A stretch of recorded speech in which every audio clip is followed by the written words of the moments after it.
বিদায় বেলায় প্রিয় রাসূল বিদায় বেলায় মোরে দিও গো দেখা তবু দিদারে হব ধন্য তখন আমি শূন্য দেহ যখন লোচাবে ধলাই সবাই সবাই জমকা বিদায় বেলায় মোরে দিও গো দেখা কত নবী ছিল ধরার মাঝে সবাই আপন ভিড়ে চলে গেছে কত নবী ছিল ধরার মাঝে সবাই আপন ভিড়ে চলে গেছে আমিও তো পাবো না ছাড়া পৌঁছে যাব জীবনের মোহনায় বিদায় মোরে দিও গো দেখা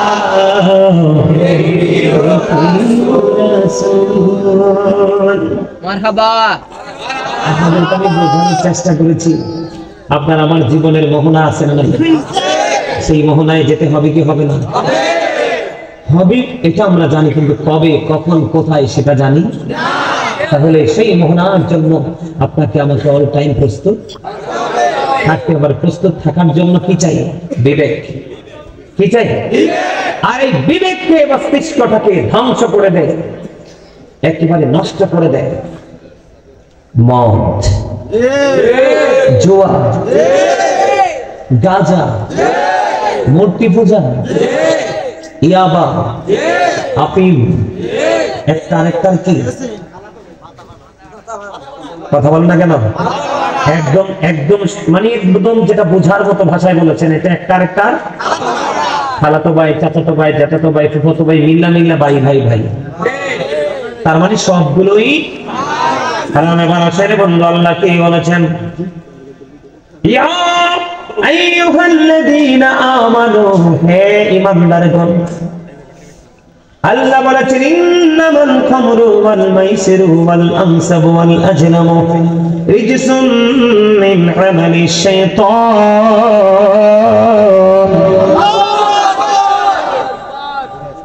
আল্লাহ রাব্বুল আলামিন ঈমানদারদেরকে ডেকে ডেকে বলে ঈমানদারগণ মদ জুয়া মূর্তি ভাগ্য গণনা এগুলো ঘৃণ বস্তু শয়তানের কাজ জোরে কন্যা নাউযুবিল্লাহ ফাজতানিবুহু লাআল্লাকুম তুফলিহুন আল্লাহ রাব্বুল আলামিন বলে দিয়েছেন তা থেকে তোমরা বেঁচে থাকো যাতে তোমরা সফল কাম হতে পারো এখন আমাদের দেশের মুসলমানের থেকে বাচ্চা আছে না এর সাথে যুক্ত আছে তাহলে তাদের বাঁচা আসেনি নাই নাই নাই তাদের বাঁচা নাই রে আমি আপনাদেরকে বলি আল্লাহ বলেছেন মদ খাওয়া জুয়া খেলা রাশি গণনা ভাগ্য গণনা করা এগুলো গৃহস্থ শয়তানের কাজ এখন শয়তান নিয়ে টুয়াজ করে আগে নাই রে আপনারা বুঝবেন না শয়তান নিয়ে টুয়াজের দরকার আছে না শয়তান নিয়ে एग्जांपल স্বরূপ দিব বন্ধু আল্লাহ রাব্বুল আলামিন জানিয়ে দিলেন ইয়া আদম উসকুন আনতা ওয়া জাওজুকাল জান্নাত আদম কি বললেন আল্লাহ রাব্বুল আলামিন জান্নাতে থাকতে বললেন জোরে জোরে কন্না সুবহানাল্লাহ কিন্তু আদমকে যখন জান্নাতে থাকার জন্য হাওয়াকে যখন জান্নাতে থাকার জন্য আমার আল্লাহ অর্ডার দিয়ে দিল শয়তানের মাথা খারাপ হয়ে গেছে কারণ সে ছিল মুআল্লিমুল মালাইকা সে পরে হয়েছে ইবলিস মুআল্লিমুল মালাইকা যখন ছিল বন্ধু আল্লাহর আরশের পাশে ছিল তার ঠিকানা যখন সে ইবলিস হয়ে গেল সে ছিল জাহান্নামে হয়ে গেল জান্নাত থেকে চিরতরে বিতাড়িত হয়ে গেল বন্ধু আদম হওয়া জান্নাতে থাকবে শয়তান এটা মেনে নিতে পারলো না, মাথা খারাপ হয়ে গেল।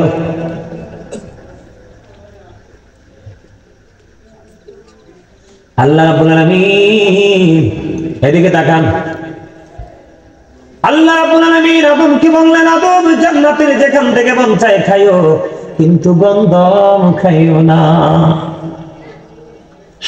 শয়তানকে আমি বুঝাই, দেখেন আজকে আপনারা যে জান্নাতের বাগানে আসছেন, শয়তান কিন্তু মাথা খারাপ, জানেন এটা?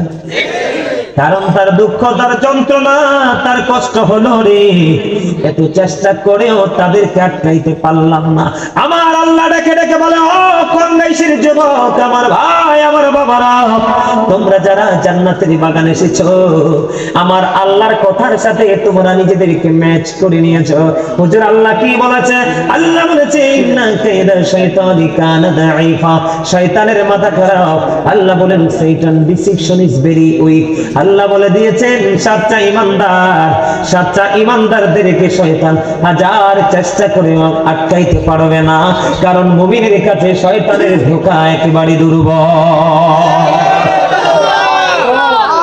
যুবক, আমি তোমাদেরকে খুশি করার জন্য বলছি না। প্যান্ট পরে এসেছো, লুঙ্গি পরে এসেছো, শার্ট পরে এসেছো, টুপি ছাড়া এসেছো, টুপি পরে এসেছো, তবে বাহিরের যুবকের তুলনায় তোমরা কত দামি হয়েছো। আমি যদি তোমাদের সামনে কিতাবটা খুলে কুরআন এবং হাদিস যদি পড়তে পারতাম, আমার মনে হয় তোমাদের বিবেকে, তোমাদের হৃদয়ে নূরের আলো তাৎক্ষণিকভাবে ফুটে উঠত। তোমরা হলা দামি, ওরা হলো কম দামি। তার কারণ কাল হাসরের দিন আরশের ছায়া ছাড়া কোনো ছায়া থাকবে না। আমার নবীজি জানিয়েছে, যুবক যারা জীবন ভর আলেমদের সাথে প্রেমের দড়ি লাগাইয়া দুনিয়াতেও চলেছো, আখিরাতের বাজারে করেছো, ও আমার যুবক উম্মতেরা, তোমরা টেনশন করো না। ওই কাল হাসরের ময়দানে ভয়ঙ্কর অবস্থা হবে, কারণ আসমান থাকবে না, ভেঙে চলে যাবে, তারকাগুলো ঝরে ঝরে পড়বে, সমুদ্র উদ্বেলিত হবে, ওই আকাশ সূর্যটা মাথার উপর থাকবে, ঘেমে দুর্গন্ধ হয়ে যাবে, ঘামের মধ্যে ডুবে থাকতে হবে। আমার নবী বলেছেন যে যুবকেরা সময় সময় পাল্লা দিয়ে, যুগে যুগে পাল্লা দিয়ে আমল করেছো, আমি নবীকে ভালোবেসেছো, নবীর ভালোবাসার মধ্যে আল্লাহকে রাজি করার চেষ্টা করেছো, ও যুবকেরা তোমরা টেনশন করো না। ওই কাল হাসরের দিন, ভয়ঙ্কর বিপদের দিনে আমার আল্লাহ তোমাদের 7 শ্রেণীর মানুষের জন্য আল্লাহর আরশের ছায়ার নিচে জায়গা রাখছে। এর মধ্যে একটা দল থাকবে, পৃথিবীর যুগে যুগে যুবকেরা আল্লাহর গোলামি করে করে মারা গিয়েছে, ওই সকল যুবক থাকবে আল্লাহর আরশের ছায়ার নিচে। মনে রাখবো যে এই যুবক আল্লাহর আরশের ছায়ার নিচে জায়গা পাবে রে, তার হিসাব নিকাশের কোনো ভয় করার দরকার নাই। মনে করতে হবে এটা আল্লাহর মনোনীত হয়ে গেছে। জোরে বলে ঠিক না ঠিক? শয়তানের মাথা খারাপ কি? কারণ আপনাদেরকে আটকাইতে পারে নাই। আল্লাহ আগেই জানাই দিয়েছে, হ্যাঁ আমার প্রিয় বান্দাকে তুমি আটকাইতে পারবে না, কারণ তার কাছে তোমার ধোঁকা একেবারে ব্যর্থ হবে। তার প্রমাণ আপনারা যারা জান্নাতের বাগানে এসেছেন তারা বন্ধু। যেটা বলতে চেয়েছিলাম, আল্লাহ কোরআনে সাবধান করেছে, ইন্না শাইতানা লাকুম আদুউন ফাত্তাখিযুহু আদুওয়া। শয়তান তোমাদের প্রকাশ্য শত্রু, তাকে শত্রু বলে গণ্য করো। Satan is the eternal enemy of the universe. ইমানদারদের প্রকাশ্য শত্রু হলো বেঈমান কাফেররা, যেমনি করে তেমনি হলো শয়তান মানুষের প্রকাশ্য শত্রু। নাউজুবিল্লাহ বলেন না কেন? আরে জোরে এখন খেয়াল করেন, ছোট্ট একটা এক্সাম্পল। আদম জান্নাতে ঘুমন্ত, ঘুম ভেঙে চাইয়া দেখে বন্ধু মা হাওয়া পূর্ব সুন্দরী, প্রেমের নজরে হাওয়ার দিকে তাকায়। হাওয়া বাবা আদম সফুল্লার দিকে প্রেমের নজরে তাকায়। আল্লাহ ফেরেশতাকে ডেকে ডেকে বলে, জিবরাইল দেখো দুজন একজন আরেকজনের দিকে প্রেমের নজরে তাকায় রে, দুজনের বিয়ের ব্যবস্থা করো। সুবহানাল্লাহ। কিসের ব্যবস্থা করো? জান্নাতে ধুমধাম করে বিয়ের ব্যবস্থা হলো। আর মোহরা হলো নবীর প্রেমের দুরূদ 10 বার সুবহানাল্লাহ। এখন 10 লাখ 20 লাখ কাবিন হয়, আর আদম হওয়ার বিয়ের কাবিন হলো নবীর প্রেমের দুরূদ। এবার বন্ধু দুজনের মধ্যে বিয়ে হলো। সময় বন্ধু কি করতে লাগলো? অতিবাহিত করতে লাগলো। এদিক দিয়ে শয়তানের কিন্তু মাথা খারাপ হয়ে গেছে। শয়তান সইতে পারছে না, এই সুখের জায়গা থেকে তাকে বের করে দিল। আদমকে হাওয়াকে থাকার জন্য বরাদ্দ দিল। এবার বন্ধু আল্লাহ কিন্তু আদমকে বলেছে, আদম যেখানে থেকে মন চায় খায়ো, গন্ধমের নিচে খায় না, গন্ধম খাইলে জালেমদের অন্তর্ভুক্ত হয়ে যাবা। এবার শয়তান কিন্তু কৌশল খুঁজতেছে, কৌশল খুঁজে খুঁজে আবার জান্নাতে গন্ধম গাছের নিচে চলে গেছে। কান্না শুরু করলো, কান্না শুনে মা হাওয়া বের হয়ে আসলো। হাওয়া বের হয়ে আসার পরে জিজ্ঞেস করলো, তুমি কাঁদো কেন? কয় তোমাদের দুঃখে কাঁদি। কই কেন? এত সুখের জায়গায় আর থাকতে পারবা না, অল্প সময়ের মধ্যে এখান থেকে বের হয়ে যেতে হবে। কই বলো কি? কয় হ্যাঁ, থাকার কি কোনো ব্যবস্থা নাই? কয় এই গাছের ফল যদি খাইতে পারো তাহলে থাকতে পারবা। জোরে জোরে কন্যা নাউজুবিল্লাহ। এই কথা বলে শয়তান গন্ধম চিবিয়ে চিবিয়ে খাওয়া শুরু করলো। মা হাওয়া এবার খাওয়ার জন্য আগ্রহ পোষণ করলো। দেখেন আমি শয়তানের কৌশল বুঝাচ্ছি, কত দুষ্ট শয়তান। এবার শয়তান একটা ডাক দিয়ে বলে, তুমি যদি জান্নাতে একা থাকো লাভ হবে না, তোমার স্বামীও থাকা লাগবে, তুমি একা খায়ো না। কত দুষ্ট তার কৌশলটা দেখেন, তুমি তোমার স্বামীকে নিয়ে খাইও। শয়তানের ধোঁকায় পড়ে গেল মা হাওয়া। এবার গন্ধম নিয়ে গেলেন। আদম সফিউল্লাহ তন্দ্রাচ্ছন্ন ছিলেন, তন্দ্র অবস্থায় বন্ধু গন্ধম খাওয়ায় দিলেন। ওই গন্ধম যখন খাওয়ায় দিল, পুরুষের এখানে কি আছে? একটা আছে না নাই? এটা বন্ধু আদম যখন গন্ধম খাইছে, গন্ধম খাওয়ার পরে তিনি ফিল করেছে যে আমি গন্ধম হয়তো খেয়ে ফেলেছি। চাপ দিয়ে ধরেছিলেন তখন এটা বের হয়েছিল বন্ধু। এবার মা বাবা আদম মা হাওয়া যখন গন্ধম ভক্ষণ করলো, আমার আল্লাহ সঙ্গে সঙ্গে কোরআন নাযিল করলো। কিতা বুঝায়? আওয়াজ শোনা যায় না? হ্যাঁ, আইয়ো আমিও শেষ করে দিতেছি। কতক্ষণ শাসন করা যায়? শাসন তো খানিক সময়, ভালোবাসা যায় লং টাইম ধরে। আমার ওয়াজ কি আপনাদের কাছে মজা লাগে? সবার কাছে? মাশাআল্লাহ, আলহামদুলিল্লাহ। এবার কি করলেন? যখন আদম হাওয়া গন্ধম খেয়ে ফেললো, এবার আমার আল্লাহ সঙ্গে সঙ্গে কোরআনের আয়াত নাযিল করলেন। আল্লাহ বললেন, কুল নাহবিতু মিনহা জামিআ। আল্লাহ বললেন, you get down all from here. আল্লাহ বলল, জান্নাত থেকে তোমরা উঠে যাও, বের হয়ে যাও, নিচে নেমে যাও। জোরে জোরে কন্যা নাউজুবিল্লাহ। তাদের পরম থেকে জান্নাতি পোশাকগুলো অদৃশ্য করে খুলে নেওয়া হলো। ও বন্ধু, তারা জান্নাত থেকে বের হয়ে নিচে নেমে আসলো। সেই দিকে আমার নজর না, আমার নজর হলো আপনাদেরকে বোঝানো। দেখছেন নি মা হাওয়াকে ব্যবহার করে কেমনি কৌশল করে বাবা আদমকে সহ জান্নাত থেকে বের করে দিয়েছে। ঠিক তেমনি ভাবে যুগে যুগে এই পৃথিবীর বুকে মানুষ, যুগে যুগে মুসলমান, বেঈমান কাফেরের আল্লাহ বলেছেন তারা কি চিরস্থায়ী ভাবে জাহান্নামে অনন্তকাল তারা দুজকে থাকবে, কোনদিন তারা দুজক থেকে মুক্তি পরিত্রাণ পাবে না।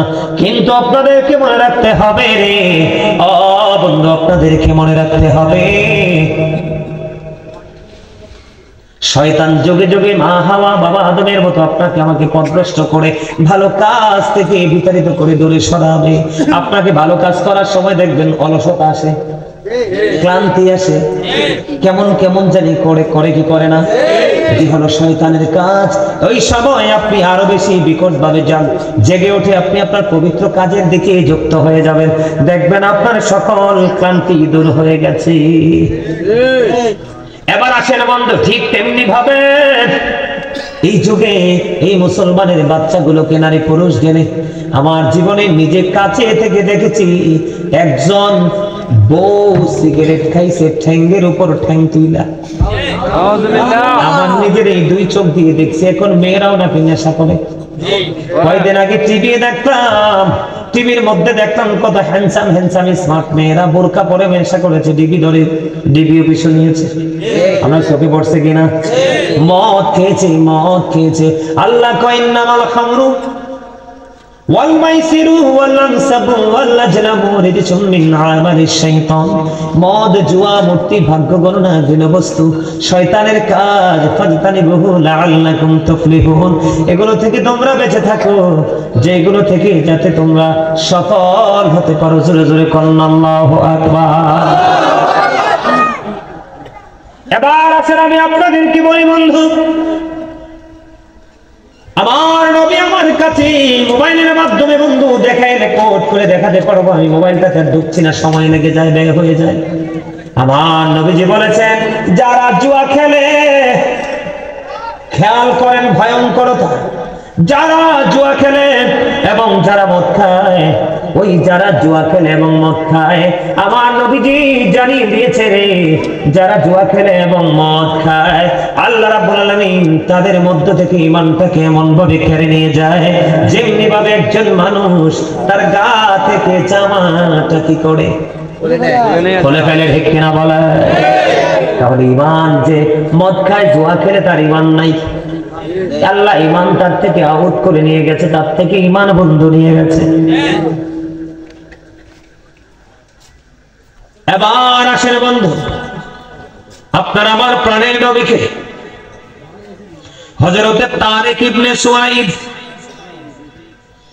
আপনার আমার প্রাণের নবী বলে দিয়েছেন, হযরতে তারিক ইবনে সুয়াইদ রাদিয়াল্লাহু তাআলা আনহু আপনার আমার প্রাণের নবীকে মওত সম্পর্কে জিজ্ঞাসা করলেন। তারিক ইবনে সুয়াইদ রাদিয়াল্লাহু তাআলা আনহু আপনার আমার প্রাণের নবীকে মওত সম্পর্কে জিজ্ঞেস করলেন, ইয়া রাসূলুল্লাহ, ইয়া হাবিবাল্লাহ, নবী গো, মদ সম্পর্কে আমি কিছু জানতে চাই। আপনার আমার প্রাণের নবী তিনি বলে দিয়েছেন, মদ প্রস্তুত করো না, খেয়াল করেন, মদ তৈরি করো না। নবী গো, আমি মদ তৈরি করব ওষুধ হিসাবে।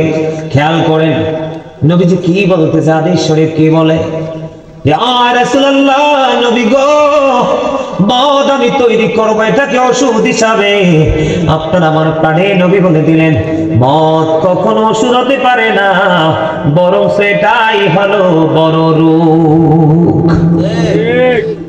মদ বড় রোগ না? কথা কয় না? আজকেও দেখেছি কুমিল্লা ফৌজদারিতে আজকেও দেখছি লোক দেখতে কত ফিটফাট,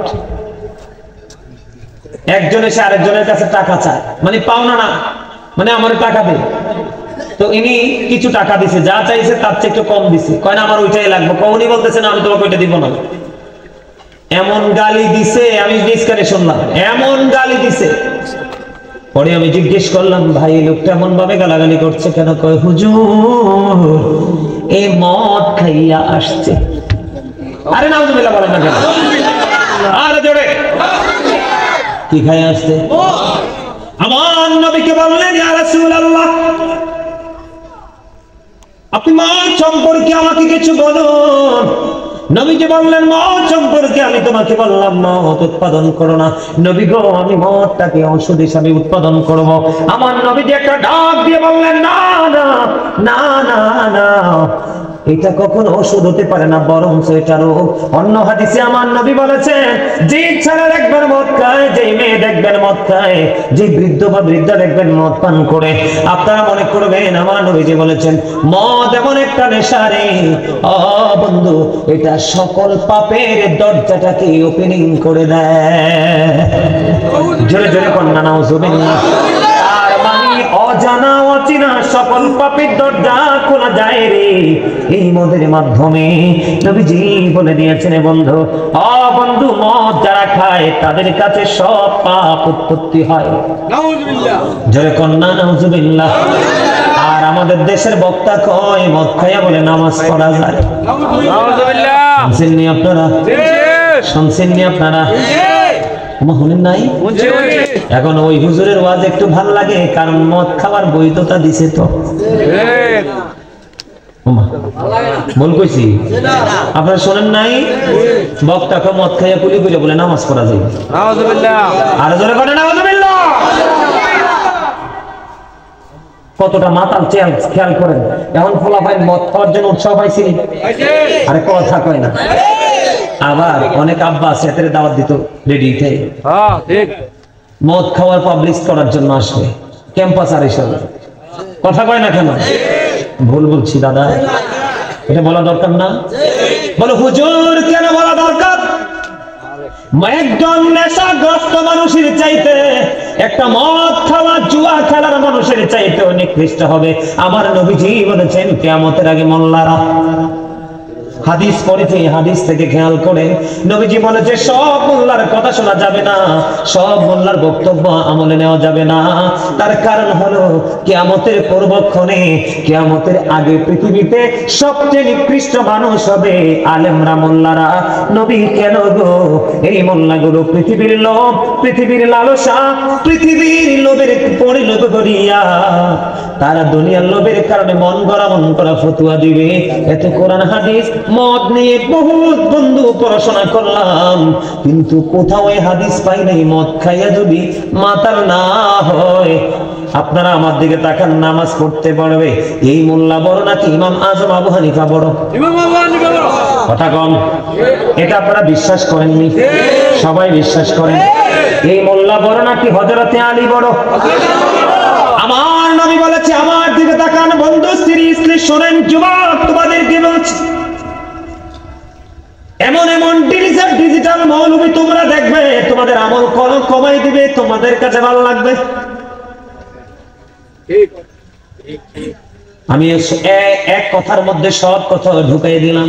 তোমাদেরকে বলবে আমল করা লাগবে না, তুমি তো বাইসে গেছো, বড় হুজুর কইছে এটা করা লাগবে না, তুমি তো তার প্রেমে পড়ে গেছো, মনে করবা এটাই বড় ফিতনা। নবী যদি নামাজ পড়তে পড়তে পা মোবারক ফুলে যেতে পারে, রক্ত মোবারক যদি বের হতে পারে, তাহলে তুমি সলিমুদ্দিনের ফলাক কলিমুদ্দিন কোত্থেকে আবিষ্কার হইছো? তুমি কেউ নফল পড়া লাগবে না। আর আমার নবী হাদিস শরীফের মধ্যে আমার নবী বলেছে, ইচ্ছে করে কেউ যদি নবীর সুন্নাত নফল ছেড়ে দেয়, নবী বলেছে আমি তাকে আমার উম্মত বলে স্বীকৃতি দিব না। আমার নবী ছাড়া জান্নাতে যাবেন? বাবা বাবা, এটা আপনার দুনিয়া না যে টাকা ইনভেস্ট করলেন, দরজা পিছন দিয়ে কেটে বাইরে গেলেন। ওটা এমন এক জায়গা, ওখানে গেলে বুঝবেন আল্লাহ যে কি পানিশমেন্ট তৈরি করে রাখছে। এদেরকে পিছানোর জন্য একটা হাতুড়ি বানিয়ে রাখছে, জানেননি?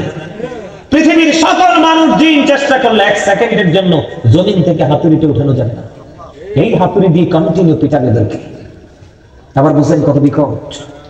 যেটা বলতে চেয়েছিলাম, আমার দিকে তাকান বন্ধু, হযরতে আলী, এই ওমা, ওই লাল টুপিওয়ালা কাকা, এত কি দেরি করে আইছেন? আমার কথা কোন না, আমি তো আজকে ক্লাসের লাস্ট বয়। আপনি তো পরীক্ষা দিলে নাম্বার পাবেন কম, 80তে মাত্র পাবেন 5 নাম্বার। আমি চেষ্টা করবো নাম্বারটা বাড়াই দেওয়ার জন্য। মন দিয়ে কথা শুনেন, প্রেমের আলাপ যে চা দোকানে করবেন, তাহলে আগামীকাল কেমন সময় করবেন? কথা কয় না। আমার যুবকেরা যায়, কয়েকজন আসছে, ওরা খুব স্ট্রং। কেউ কারো চেহারার দিকে তাকায় না, আমি তো ওদের দিকে তাকাই খালি। আপনাদের কিনে টেনশন নাই তো, আমার কোনো ফিলিংস নাই, কারণ চাইলেও দৌড় দিতে পারবেন না, মসজিদ ছাড়া উপায় নেই। কথা কয় না কেন? আমার দরকার ওই খোলা পাইন দিকে যুবকদেরকে, কারণ ওরা ধ্বংস হয়ে গেছে। ওদেরকে দেখলে আমার করুণা হয়, অনেক সময় মনে হয় আমি চিৎকার করে কাঁদি। প্রত্যেকটা সেক্টর যুবকদের আন্তায়, প্রত্যেকটা সেক্টর যুবকদের হৃদয় এই বিদর্মীদের। আল্লাহ কোরআন শরীফ খুলে দেখাব, আল্লাহ বলেছে ইন্নাল কাফিরিনা কানু লাকুম আদুওয়াম মুবিনা। আল্লাহ রাব্বুল আলামিন বলতেছেন the heritage are the eternal enemy of the believers. আল্লাহ রাব্বুল আলামিন যুবক তোমাদেরকে বলে, আল্লাহ বলতেছে, যুবকদেরকে বলতেছে, আল্লাহ বলতেছে ঈমানদারদের প্রকাশ্য শত্রু হলো বেঈমান কাফেররা। আজকে তুমি বেঈমান কাফেরকে তোমার হৃদয়ে জায়গা দিয়েছো। আমার টার্গেট হলো যুবক মুরব্বীদেরকে নিয়ে আমার 1% ফিলিংস নাই, কারণ এদেরকে ওয়াজ না করলো মসজিদে যাইব, ওয়াজ না বুঝাইলো যাইব, ঠিক কিনা বলেন? ওই মোল্লা বলেছে যুবকের, আরে মদ খাইয়া খুনি করে নামাজ পড়া যাইব যুবক। আর আমার নবী বলতেছে, আমার দিকে তাকাও, আমার নবী বলতেছে আনা মদিনাতুল ইলম আলিউন বাবুহা।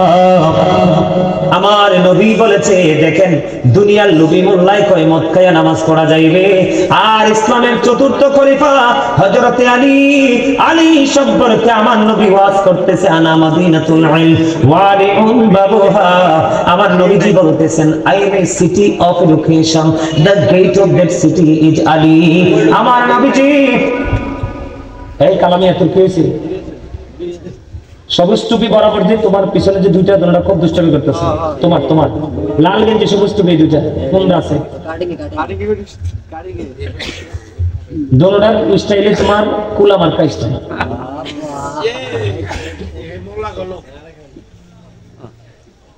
আমি কি কই তোমরা শোনো না? আরে এই কথাগুলো খুঁজতে, এই কথাগুলো বের করতে বছরের পর বছর পার হয়ে গেছে। চুলগুলো দাড়িগুলো পাইকা গেছে এগুলো খুঁজতে, আর তোমরা এগুলো হেসে উড়িয়ে দিচ্ছ। বাবা আমার মনে হয় আজকে কয়েক বছরের মধ্যে আজকের মতো মাহফিল আমার কিরে জামান, তোমরাও তো থাকো আমার সাথে বিভিন্ন প্রোগ্রামে। ওই দিন একটা প্রোগ্রামে গেলাম, তোমাদের সাথে বলো না, দেখছেন মাহফিলটা খালি না, আমি গুনাহগার আসার পরে দেখছেন প্যান্ডেলটা মানুষ জায়গা হয়েছে। কিন্তু আজকের এই মাহফিলের মতো মাহফিল আমি বিগত কয়েক বছর পাই নাই। ঠিক আচ্ছা, আমার আওয়াজটা না হয় নিয়ে ভাই যায় না, কিন্তু এখানে মাহফিল যে হবে এলান তো হয়েছে। এটা এড়াবেন কিভাবে? আমি বলি না এটা এড়াবেন কিভাবে, এটা এড়ানোর জায়গা আছে? তারপর আমি বিরক্ত হই নাই, তোমাদের মধ্যে আমি কি হই নাই, বিরক্ত হই নাই। আমার কথা হলো তোমাদের মধ্য থেকে আমার কাছে মনে হয় ওই যে একটা ছেলে চিকন করে সাদা টুপি, আজকে বলে গেলাম আপনাদেরকে, এই যে আমার সামনে এটা এটা ওই যে পুরা সুন্দর, আমার যে সুন্দর চাচার সাথে একটা ছেলে আছে, চাচা আপনার পিছনে দেখেন ওই ছেলেটা, এটা এটা হ্যাঁ আপনার সাথেরটা, এই ছেলে এই যে হাত তুলছে, এই ছেলেটা আমি আসার পরে এই যে আমার দিকে তার পলক দুটো দিয়েছে, দৃষ্টি দিয়েছে দুটো পলকহীন ভাবে, ঠিক এখনো পর্যন্ত তার আমার দিকে তার দুটো চোখ কাজ করতেছে, আমাকে ফলো করতেছে। তাকে দেখে আমার মনে হয়েছে ওই হাদিসটা আমার নবীর সামনে যখন সাহাবীরা বয়ান করতেন, ওয়াজ করতেন, কোন ইনস্ট্রাকশন দিতেন, আমার নবীর কথাগুলো তারা এতটা আদবের সাথে শুনতো। আমার নবী যে বলেছেন, আমার সাহাবীরা যখন আমার কথা নবীজির কথাগুলো শুনতো, তারা তাদের মাথাটাকে এত নিচু করে রাখতো, মনে হতো যেন তাদের ঘাড়ের পক্ষীটা বসে গেছে। আমার ওয়াজটা কেন রাখি, জামাল একটু দেরি হলো, একটু করতাম না ওয়াজটা, একটু দেরি। ওই যুবকটাকে কেন্দ্র করে করছি, ওই ছেলেটাকে কেন্দ্র করে একটা হাদিস শোনাই তোমাদেরকে, তোমরা একটু ধৈর্য ধরো, শিখো। আমার জীবনে হয়তো আর এখানে আসা হবে না, যদি তোমরা সৌভাগ্যবান, তোমরা বিবেকবান হও, তাহলে তোমরা আজকে এখান থেকে অনেক কিছু নিয়ে যেতে পারবে। তোমরা কিন্তু এটাকে মার্কেটে আসছো, এটা রুহানিয়াতের মার্কেট। কিসের বাজার? এটা রুহানিয়াতের বাজার। এই বাজারে তোমরা ব্যাগ নিয়ে আসছো, ব্যাগ হলো কি তোমার অন্তর। তুমি যদি চাও এই রুহানিয়াতের বাজার থেকে তোমার উপরের বাজার ইচ্ছে মতো করে নিতে পারবা আজকে।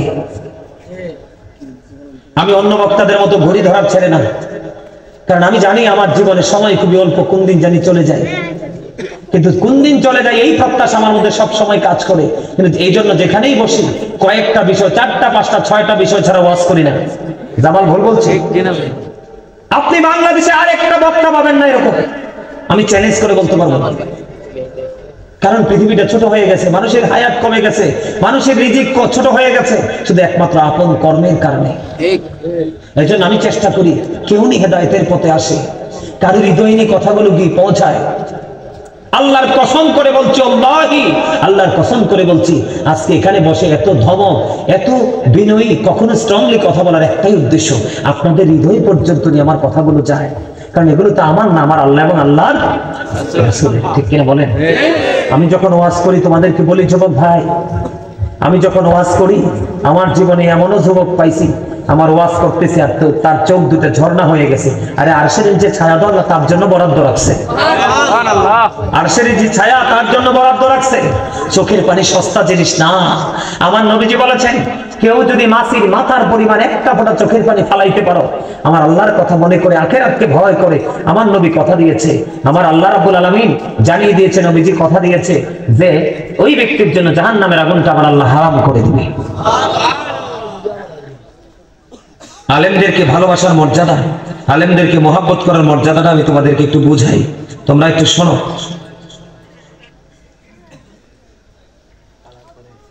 আমি পড়ি, হ্যাঁ, হাদিস শরীফ। عن أبي هريرة رضي الله تعالى عنه قال رسول الله صلى الله عليه وسلم من أطاعني فقد أطاع الله ومن عصاني فقد عصى الله ومن أطاع أميري فقد أطاعني ومن عصى أميري فقد عصاني متفق عليه জোরে জোরে বলুন আল্লাহু আকবার।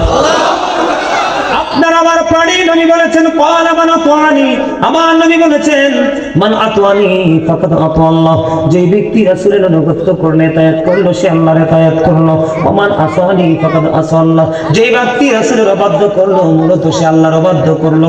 এরপরে দেখেন কত চমৎকার খবর, এরপরে দেখেন কত চমৎকার খবর, ওমান আতওয়া আমিরি ফাকাদ আতওয়ানি, যেই ব্যক্তি আমার আমিরের ইতাআত করলো সে যেন আমি নবীর ইতাআত করলো, যেই ব্যক্তি আমার আমিরের বাধ্য করলো সে যেন আমি নবীর বাধ্য করলো। জোরে জোরে বলুন আল্লাহু আকবার। খেয়াল করে, রাসূলকে মানলে আল্লাহ মানা হয়ে যায়, রাসূলের অবাধ্য হলে আল্লাহর অবাধ্য হয়ে যায়। এবার সেকেন্ড স্টেজে আসেন, রাসূল বলতেছে যে আমার আমিরের অবাধ্য, আমার আমিরের অর্ডার মানলো, আমিরকে মানলো সে যেন আমি নবীকে মানলো, যে আমার আমিরের অবাধ্য হলো সে যেন আমি নবীর অবাধ্য করলো। তাহলে এতে কি দাঁড়াইলো? বুখারী এবং মুসলিম শরীফের মধ্যে আসছে হাদিসটা, যে আপনার বিষয়টা এমন দাঁড়ালো যে হক্কানি আলেমদের মজলিসে বসলেই নবীর মজলিসে বসা হয়ে যায়। সুবহানাল্লাহ বলেন না, লাভ না লস? আমার নবী বলেছেন হযরতে আলী হলো শিক্ষার শহর, আর সেই শহরের দরজা হলো আমার আলী। আমার নবী হলো শিক্ষার শহর, আর সেই শহরের দরজা হলো আলী। হযরতে আলী রাদিয়াল্লাহু তাআলা আনহু তিনি বলে দিয়েছেন, কোন দরিয়ার মধ্যে যদি মদ পড়ে, এই দরিয়ার পানি যদি শুকিয়ে যায় রে, এই দরিয়ার পানি যদি শুকিয়ে যায়, শুকিয়ে যদি ঘাস জন্ম হয়, আলী বলেছেন আমি কোনদিন আমার এই পশুকে সেই ঘাস খাওয়াবো না। ওই দরিয়ার উপর বিশাল করে যদি কোনো মিনারা তৈরি করা হয়, আমি আলী কোনদিন সেই মিনারায় দাঁড়াই আযান দিব না। জোরে জোরে কন্যা আল্লাহু আকবার, একবার বলেন নাউযুবিল্লাহ। তাহলে এটা কত জঘন্য, খেয়াল করছেন নি?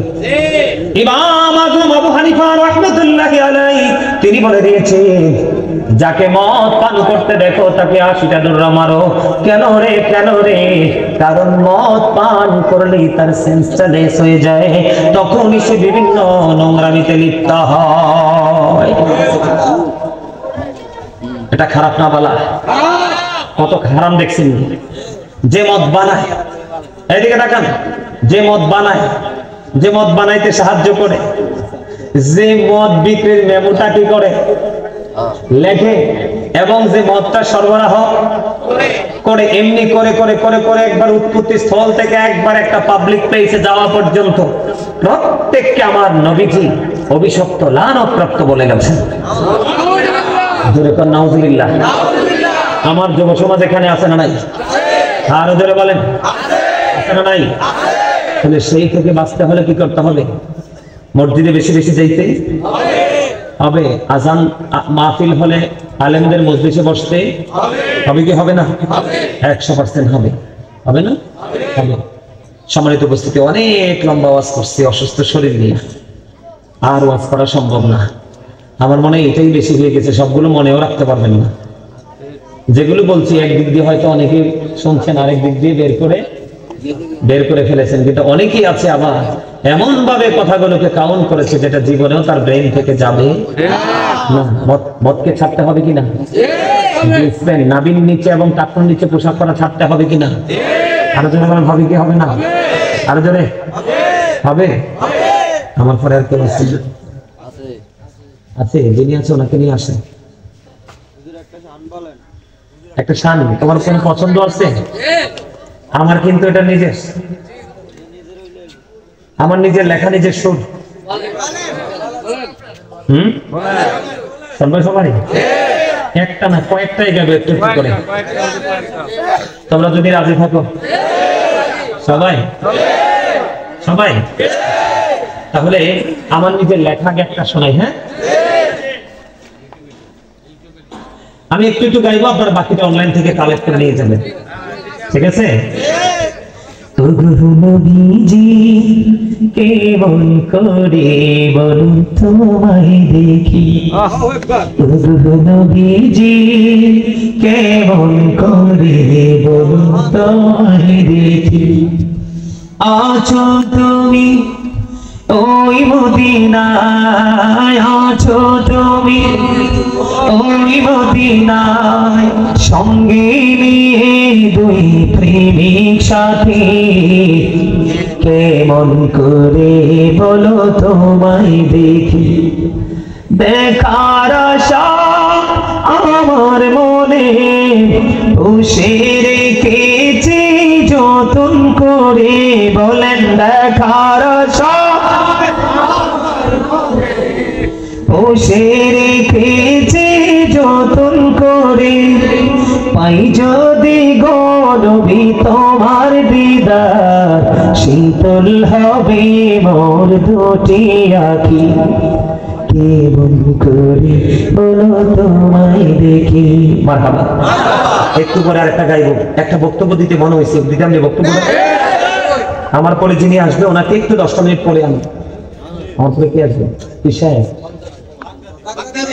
আচ্ছা অনেক একটু 10টা মিনিট পরে আমি 10টা মিনিট একটা বক্তব্য দিব আমার মনে হয়েছে বক্তব্যটা আপনারা শুনছেন কিনা জানি না। যুবকদেরকে কেন্দ্র করে আমি যুবক ভাইদেরকে কেন্দ্র করে বলছি আমাদের বাংলাদেশে খুব রিসেন্ট একটা বক্তব্য ভাইরাল হয়েছে সেই বক্তব্য